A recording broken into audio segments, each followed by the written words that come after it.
Good morning. Welcome to our presentation today. It's a case-based presentation entitled Novel Opportunities for Interdisciplinary Care and Teleconsults in the Era of Digital Health.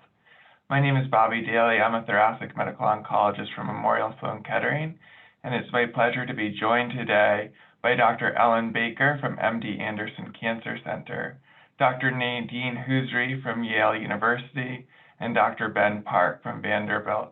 Thank you all for joining us today. So the learning objectives for this session are: number one, employing advancing technologies to innovate the traditional tumor board; number two, establishing best practices for delivering multidisciplinary input to rural and underserved communities; and number three, articulating lessons learned about how COVID-19 has reshaped the tumor board. We wanted to start with an introduction of each of our speakers and their innovative technology platforms that are advancing how we are conducting tumor boards today. Our first speaker is Dr. Ellen Baker, and it's my pleasure to introduce her from MD Anderson Cancer Center.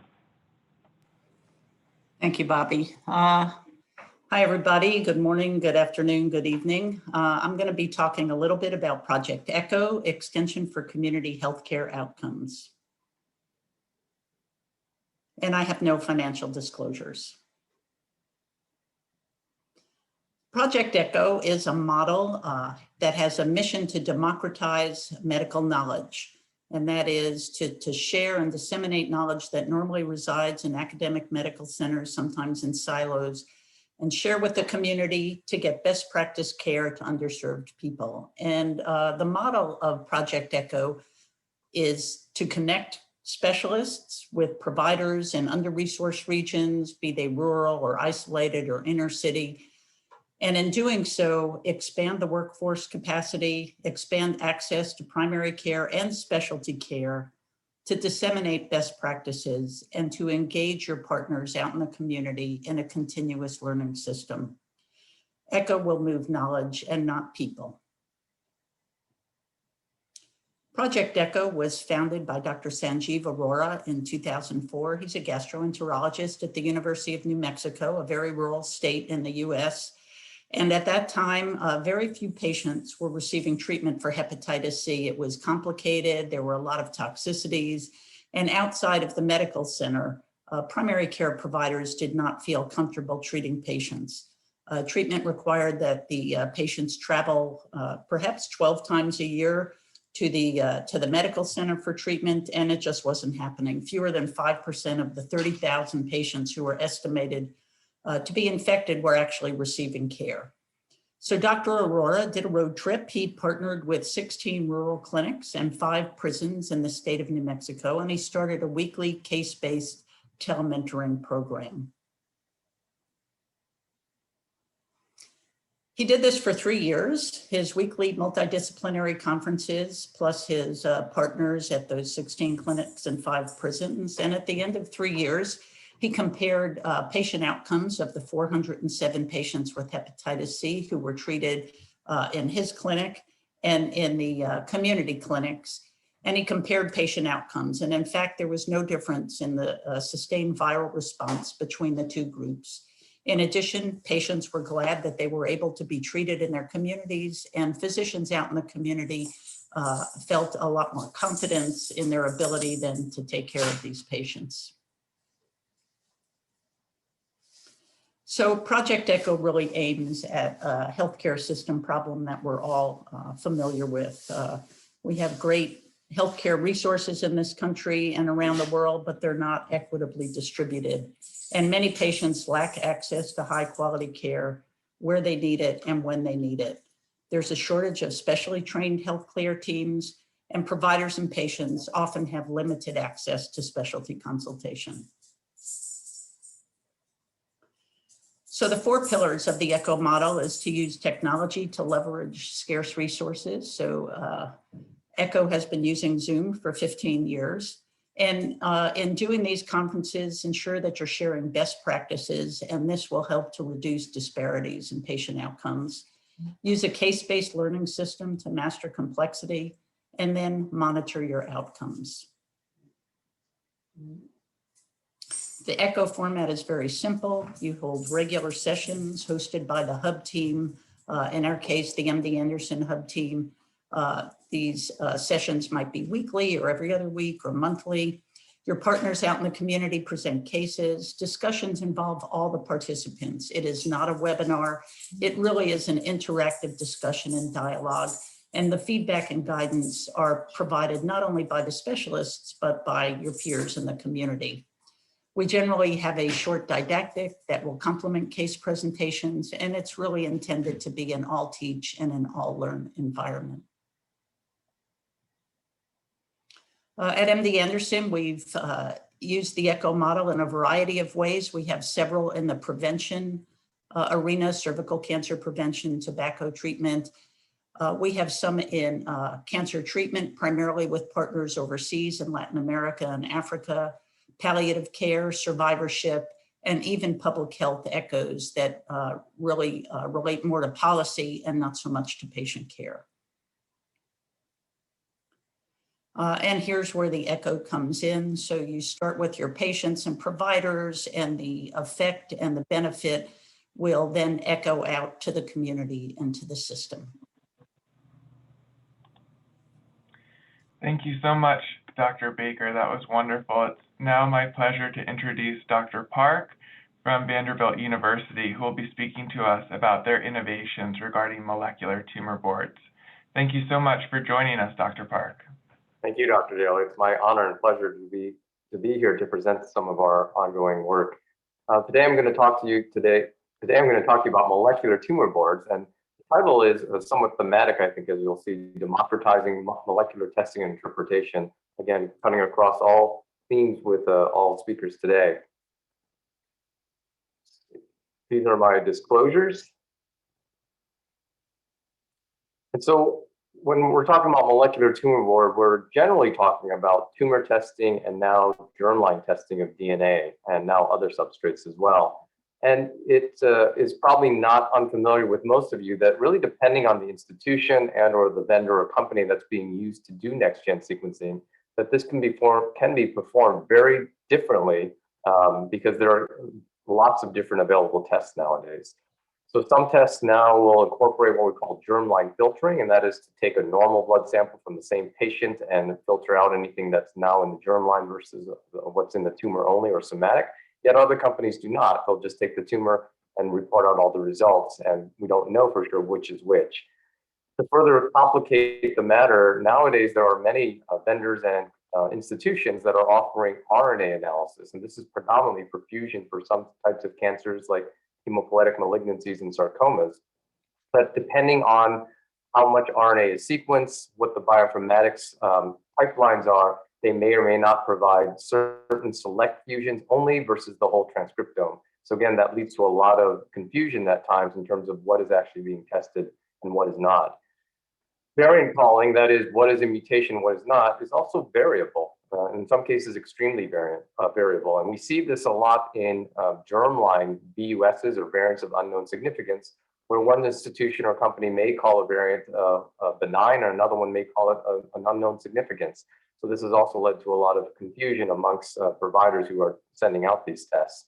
And then finally, liquid biopsies using cell-free DNA, and more specifically, circulating tumor DNA, are being used across the country right now. Various vendors will offer this, as well as some institutions, but there are caveats to these tests, and many providers may not know some of the limitations of these tests, and they often go unknown or not discussed.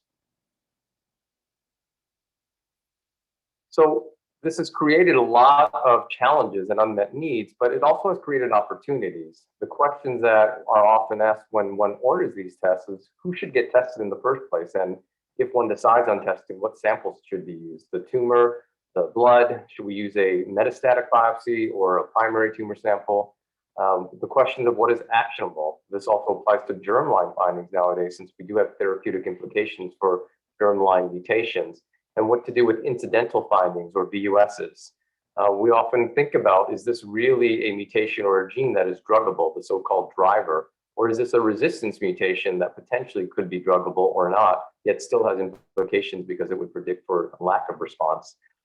Other questions are how strong is the evidence for a given genetic variant that it is in fact a pathogenic mutation, or what is the evidence, or I should say the evidence that even if it is there a good drug that would actually lead to a high likelihood of benefit? And finally, when should we recommend a clinical trial based upon genomic data, as well as when should we recommend off-label use? So at Vanderbilt Ingram Cancer Center, when I got there in 2018, we quickly established a molecular tumor board that we call Hereditary and Oncology Personalized Evaluation, or VIC-HOPE molecular tumor board.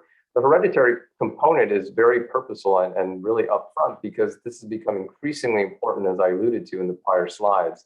And so this molecular tumor board is like most tumor boards that we pull together people from multiple disciplines, expertise, and content knowledge to help us interpret the genetic alterations that are found in these next-gen sequencing reports.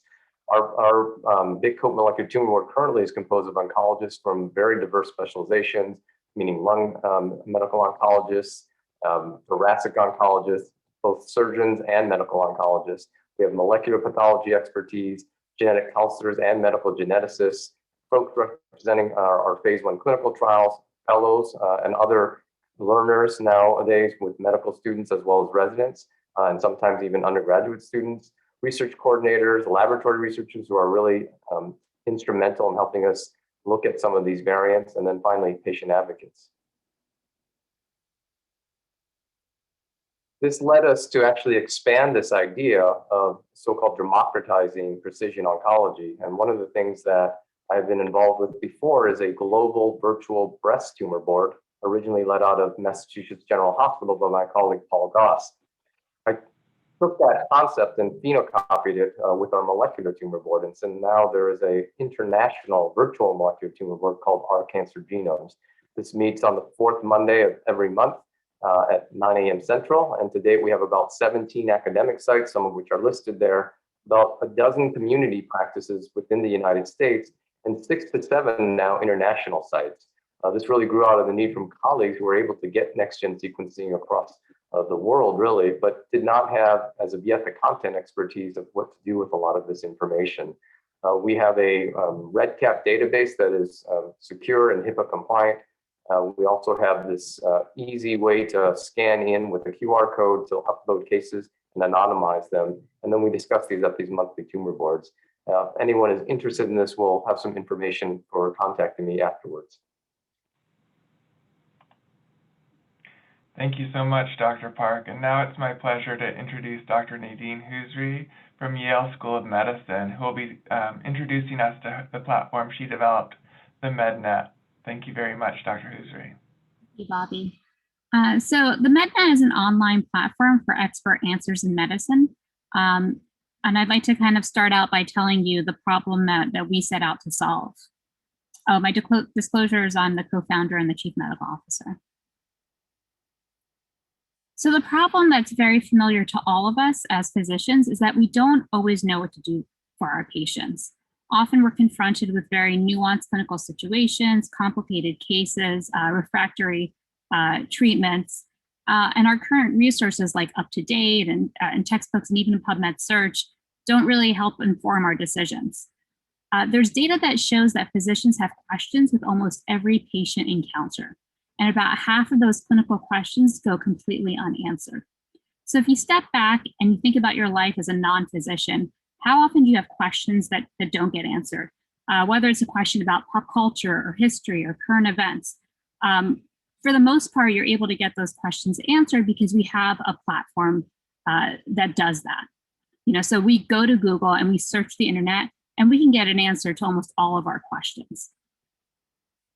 Unfortunately, this does not work in medicine. We can't Google search complicated clinical situations and find reliable information. So traditionally what we do is we phone a friend. We ask a colleague or an expert a question in the hallway, on the phone, or via email. And generally this process works well, but there's a few problems. The first problem is that the value of knowledge that's exchanged really depends on how strong your network is. So if you're in a very large academic center, you have the world expert in EGFR mutated non-small cell lung cancer right down the hall. the question that you ask and the information that you're going to get back from that expert is going to be incredibly valuable and very rich. However, if you are in a small community site and you have a very large breadth of knowledge, and your colleagues all have a large breadth of knowledge, but not the same depth, you're going to exchange very different knowledge. The second problem is that the really valuable experiential knowledge from strong networks, they're not really documented and shared with the community. So these great conversations that you might have at a tumor board or in the hospital hallway, that information really just stays between two people and doesn't really benefit the community as a whole. So that was the premise of the MedNet. And we created it to bring the existing question and answer process in medicine online. And the result would be that we would give clinicians across the country access to strong expert networks. This is a screenshot of the homepage. So the way that it works is that if I had a clinical question, I would go to the search at the top of the screen and I would look it up. And if somebody had asked my question before, then great, I found my answer right away. If it hasn't been asked before, then you would ask a question. We have a very large team of outstanding moderators who are typically either junior faculty or senior fellows who evaluate every single question that gets posted on the MedNet. And they identify experts with specific expertise in your question to answer it. So if you post a question on a patient with brain metastases from HER2-positive breast cancer, well, that's the kind of expert that will be seeing your question. So since 2014, the community has grown to over 12,000 US oncologists. This includes over 95% of radiation oncologists, which was our first specialty, over 50% of medical oncologists, over 50% of gynecologic oncologists, and over 20% of pediatric oncologists, and that's our newest oncology specialty. Over 800 academic oncologists from every major cancer center has answered questions on the MedNet. And the breakdown of this community is very similar to the breakdown in the real world. So the vast majority, 60%, are community oncologists, with 23% academics and 17% trainees. The questions and the answers have a very long shelf life. So over 6,000 questions and answers have been posted on the MedNet. They've been viewed over 2.5 million times, and 83% of questions are viewed every single month, which means that an answer that's posted on the MedNet has long-lasting value weeks, months, or even years after it's posted. And we do have a process to update new answers as data is updated.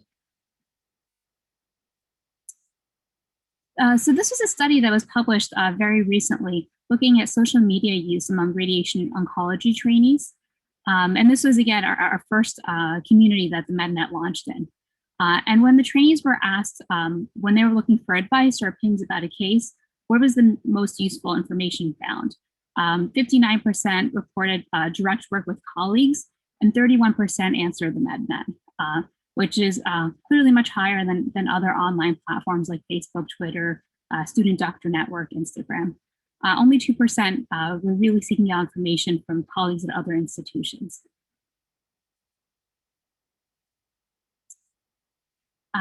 So the MedNet not only exists to surface questions from the community and from trainees, but also we developed a way where we can learn about the questions that are asked at large academic centers. And we did this through an NCI Comprehensive Cancer Center virtual tumor board, in which academics are actually discussing the questions that come up at their program. So 31 programs in breast, thoracic, GI, GU, gynecologic, and AYA oncology are sharing questions and answers from their own programs. Through this process, we're able to expose tumor board conversations outside the four walls of academic centers.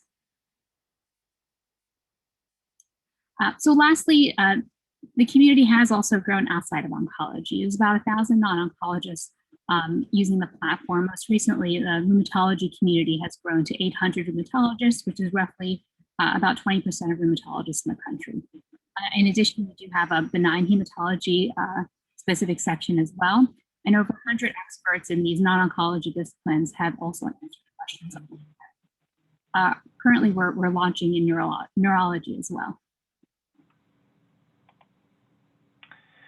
Thank you so much, Dr. Husby, and thank you to Dr. Baker and Dr. Park as well for introducing us to their exciting platforms that are really having an effect on how we deliver care. We wanted to now launch into the case section of this talk and how these technology platforms can be applied to prevent, diagnose, and treat different diseases within oncology. And case one is focused on non-small cell lung cancer. And we were going to start with Dr. Baker and the work of Project ECHO. Thank you. So case one involves a discussion about a man who was seen at a clinic to ask for help to stop smoking. And this case was discussed at the tobacco treatment ECHO. So at MD Anderson, we have what's called Project TEACH. It's Tobacco Education and Cessation in the Health System. It's a consortium of providers around the country who get together on a weekly basis and discuss cases and strategies to improve cessation rates for smoking. It's been in existence since 2016. We have about 50 people join per session, and it's reached a few hundred different healthcare and public health professionals around the US and even outside the country. And this is run in parallel with a certified tobacco treatment training program that's run by the MD Anderson team, one of several in the country. But these are two very synergistic approaches to improving capacity and building capacity to help with tobacco treatment and tobacco cessation for our patients. So this case was presented and discussed in the TEACH ECHO. And in addition to recommendations for how to provide assistance in getting this patient to stop smoking, it was also recommended that he be referred for lung cancer screening, as he was at that age and had a significant smoking history. The main lung cancer coalition had a different type of ECHO for tobacco treatment, if you will, or lung cancer prevention. And this particular ECHO was directed more at quality improvement and not so much at patient case discussions. So 3 of the large hospital systems in Maine established partnerships with 7 community hospitals to really help build and improve their lung cancer screening programs.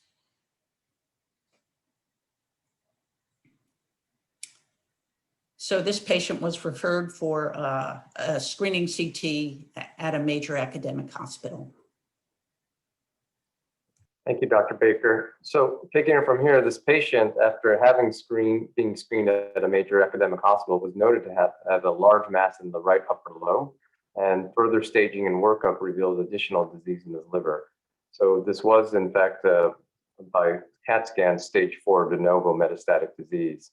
The patient was ultimately biopsied and revealed that this was a adenocarcinoma of the lung, and next-gen sequencing was sent off and revealed that there was an in-frame deletion of a pathogenic variant in the gene EGFR, or epidermal growth factor receptor.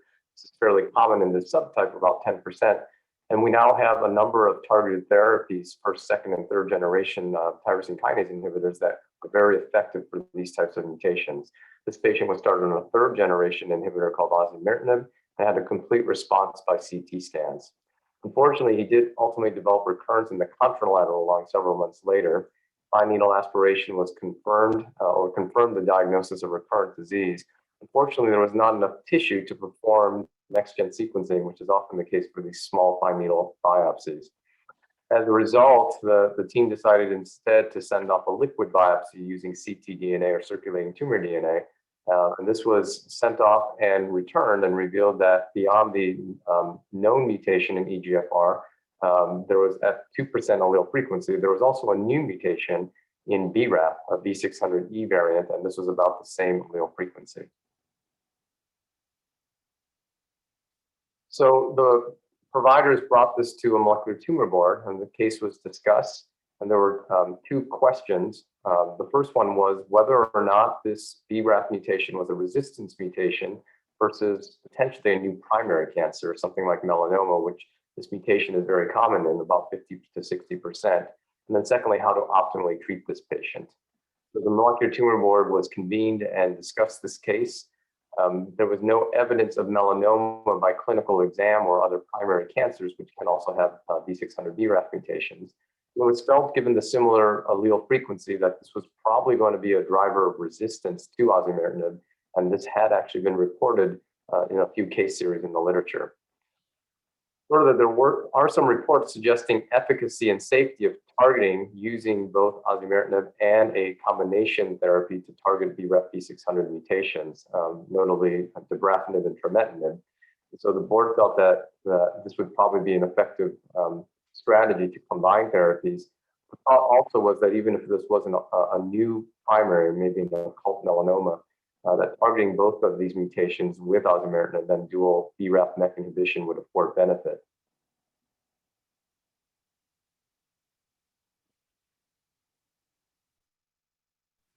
So this case was additionally posted to the MedNet community. And it was asked, it was distilled down to a clinical question, which was, what is your approach to a patient with an EGFR exon 19 mutated non-small cell lung cancer who develops progression on osimertinib and repeat biopsy demonstrates the EGFR exon 19 mutation and a new BRAF V600E mutation? You'll see on the right-hand side an expert response with a few references cited, and then an opportunity for people to either agree, vote the answer is helpful, perhaps comment or share the answer. And you'll see here a number of thoracic oncologists from Colorado, UPMC, Dana-Farber, and Moffitt agreed with this answer. So the expert consensus, the expert response was for triplet combination therapy, similar to the molecular tumor board. And this was the consensus as seen by the agree votes below. We were able to also attach a survey to the question. And this is a way where we can get a broader representation of what's going on in the community, aside what the academics are doing at their institutions. And so 121 oncologists responded to this survey. The largest percentage also recommended triple therapy with osimertinib, dabrafenib, and trametinib. There was a difference among academic and community oncologists. 64% of the academics chose the triple therapy, whereas 46% of community oncologists chose the same therapy. And overall, 40% recommended dabrafenib and trametinib.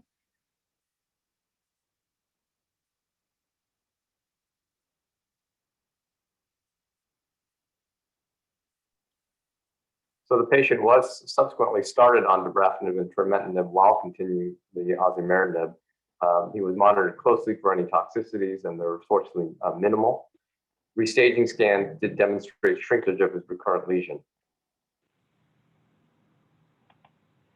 Thank you all. That was exciting to see how the platforms can come to bear to really help this patient navigate a very complex and challenging clinical situation.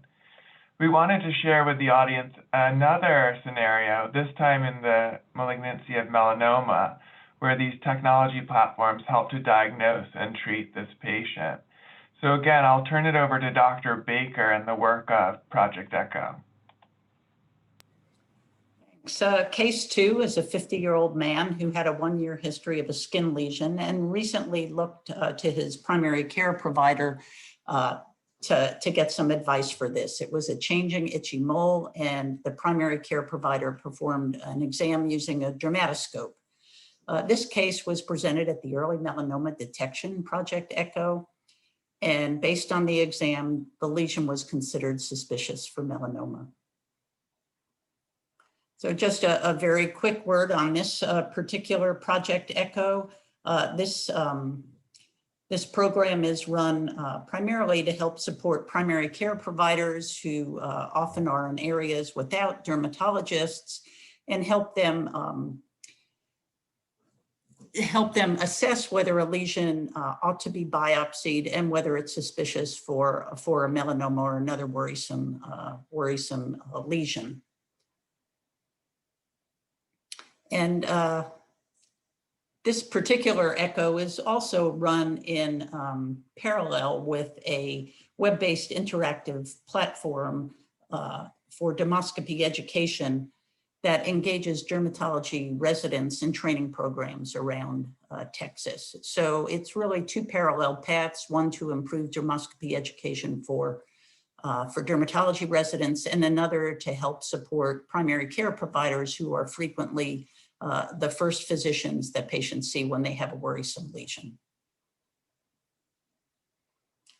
So this patient presented with the lesions as you see here, and on closer exam with dermoscopy, it was a very asymmetric lesion. It had a very reticular pattern suggestive of a melanoma origin. And in the raised part of the lesion, you can see there's a lot of atypical vessels. So the lesion was biopsied and it revealed a malignant melanoma. Thank you, Dr. Baker. So the melanoma was diagnosed on the skin lesion. However, due to symptoms, in this case a persistent cough, further staging was recommended and performed. And unfortunately, several lung nodules were seen on CT scans. To confirm the diagnosis of metastatic disease, one of these lesions was in fact biopsied and was returned as consistent with metastatic malignant melanoma. Because of the metastatic nature of the disease, the tumor was immediately sent off for next-gen sequencing, and a BRAF mutation was found, but not a V600, but rather a K601E mutation. This case was discussed at Molecular Tumor Board. It was noted that although these mutations are relatively rare, non-V600 mutations are in fact found in melanoma and other cancers. The Molecular Tumor Board discussed that there are now classifications of BRAF mutations. Class 1 are the typical V600 and the most common. Class 2 are mutations that are kinase activating, and there have been some discussions about class 2A and class 2B based upon the degree of activation. The K601E is considered a class 2 or class 2A. And then there's a third class that are kinase dead or inactive or kinase weak BRAF mutations, often accompanied by other mutations in the MAP kinase pathway. That said, there is also evidence for therapeutic targeting of these class 2 and class 3 mutations, particularly the class 2 mutations such as the K601E in this particular case. There's literature describing responses to combined BRAF-MEK inhibition using dabrafenib and trametinib. We also discussed that there's immunotherapy options for metastatic malignant melanoma, and what would be the optimal timing or sequencing of these things was also discussed.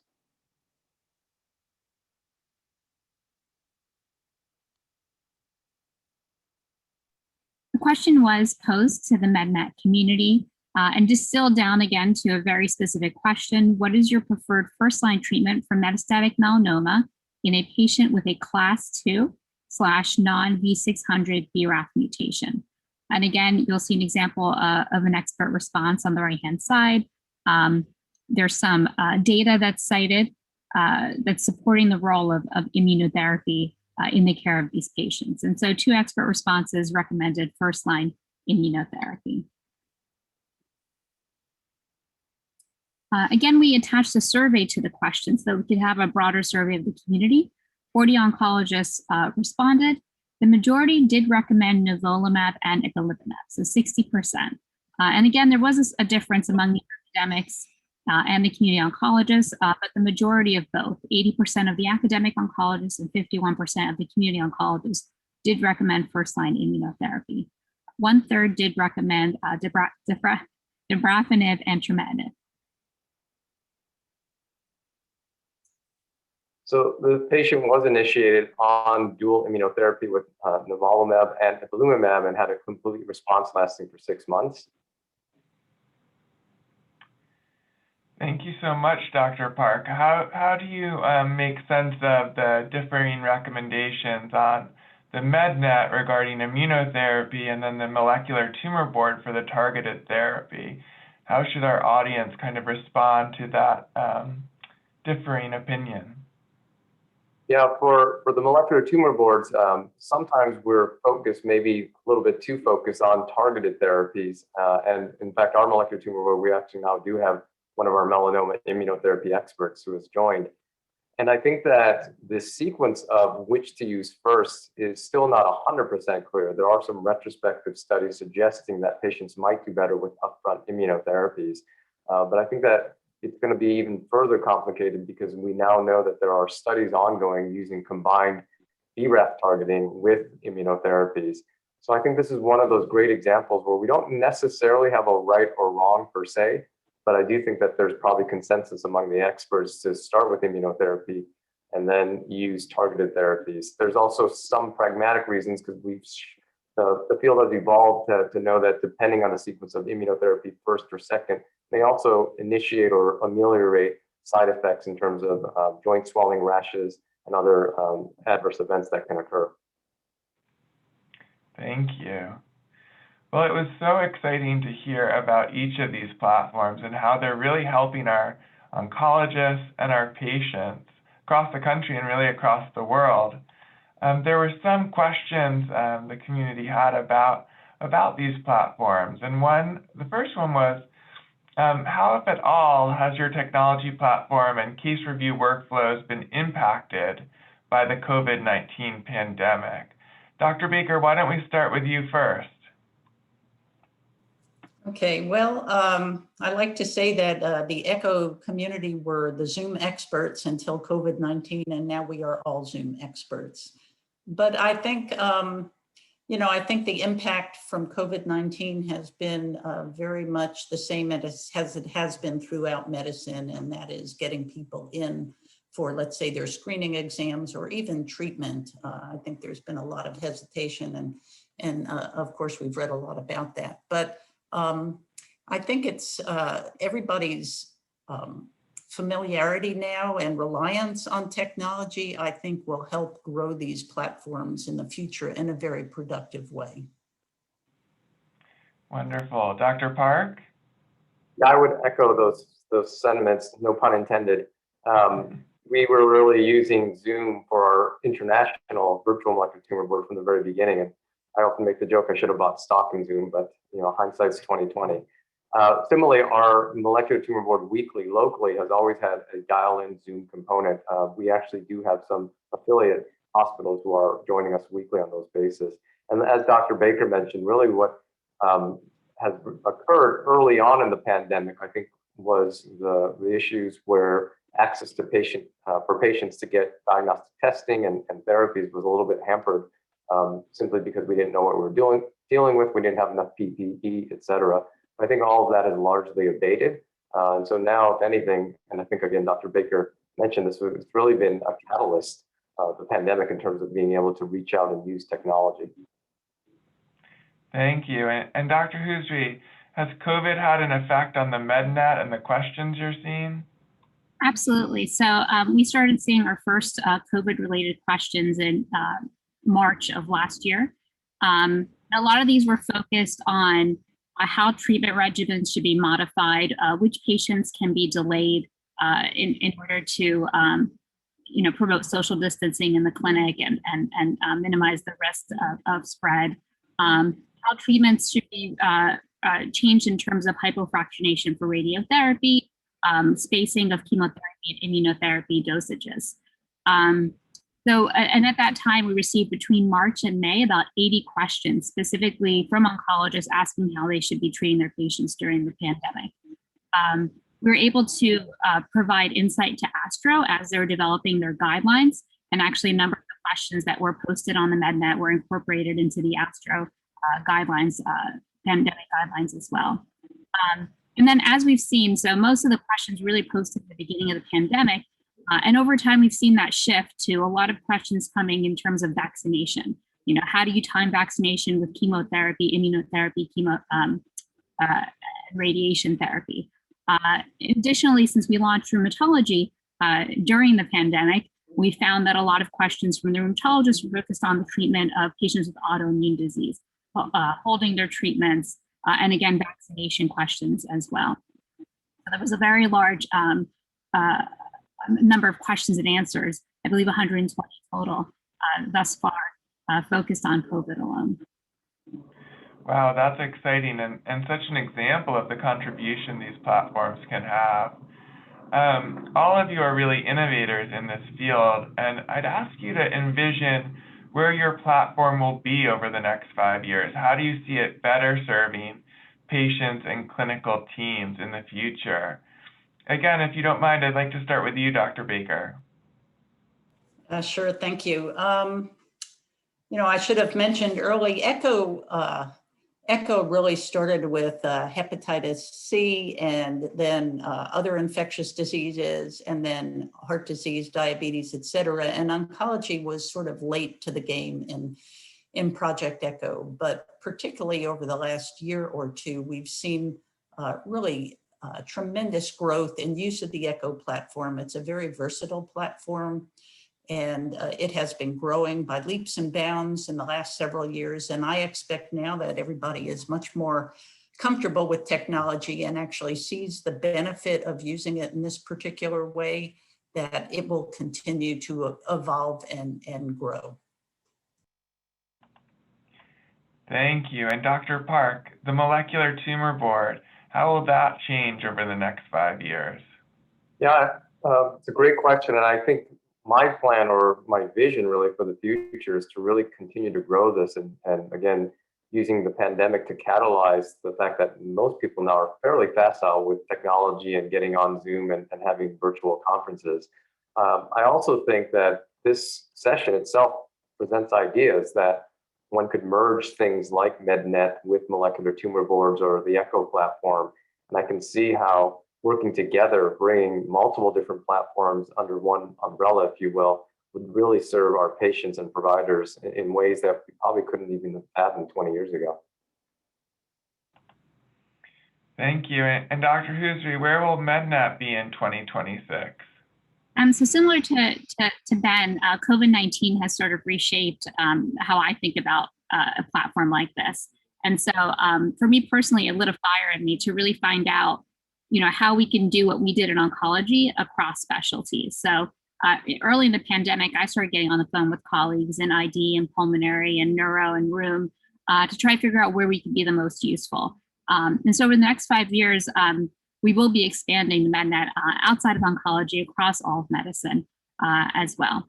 And so we hope to be, 5 years from now, hopefully that Google for medicine that doesn't exist as of yet. That is so exciting. It's really been a pleasure to have all of you here today to discuss this innovation and how we are conducting tumor boards. And we wanted to end with this informational slide that will connect our listeners to each of you so that they can learn more and potentially help build similar programs at their own institutions. So thank you all very much.